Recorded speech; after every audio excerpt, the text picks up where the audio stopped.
Last time we did the planing, now I said I'm going to be cutting notches. Why? We're doing our living room ceiling so that when we do the plank notches like we have here, they'll interlock like this, and then as they come across, we can interlock them like this as well. So that way the boards have a nice flat flush area.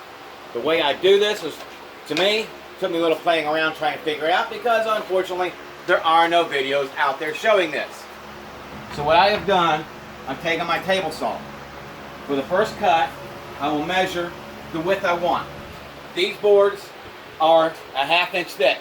So I'm splitting it two, making this cut 1/4 inch and a 1/2 inch high. Which will be taking 1/4 inch, will be splitting this, and then a 1/2 inch up. And again, this part will get noisy, so watch your ears. Once you have your blade height and your guard set,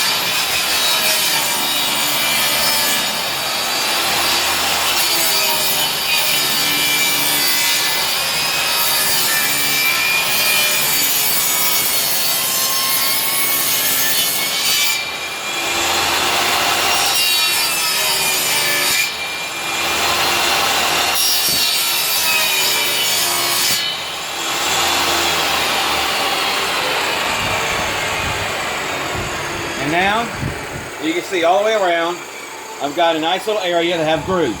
What I will do next is lower the blade down and move the guard. So that way I can come up 1/4 inch and a 1/2 inch. So that way it'll take a nice flat area like we have on those other boards there. And remember, when you're working with stuff like this, always be safe. These things can and will hurt you badly. So I need a 1/2 inch wide. So you take your measuring tape, and from your largest tooth, come right down to a 1/2 inch. And then once you have your 1/2 inch, you lock it in. So that way this doesn't move. Now for the blade height, I do the same thing. I know I want it 1/4 inch high, so I can just lower it down to where the highest tooth is at right around 1/4 inch.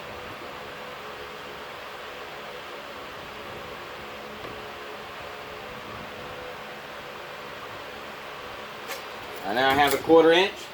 You can always do like I do. See where it's going to cut.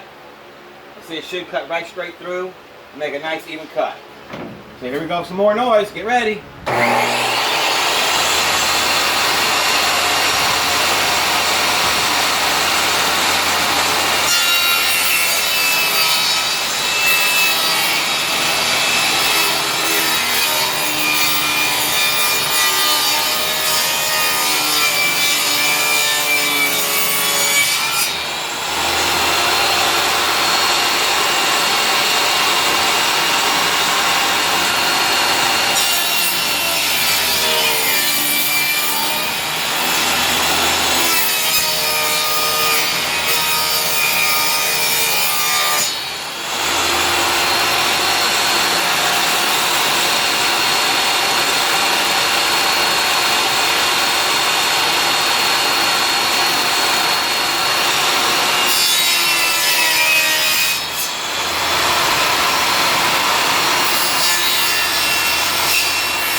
And now, as you can see, we have a nice, notched, clean-cut piece of wood, where the next step we'll be showing next will be sanding and staining.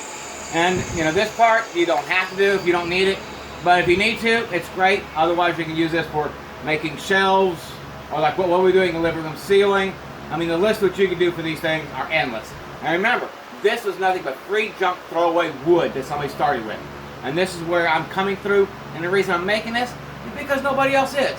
So have fun, enjoy, and we'll see you on the next video.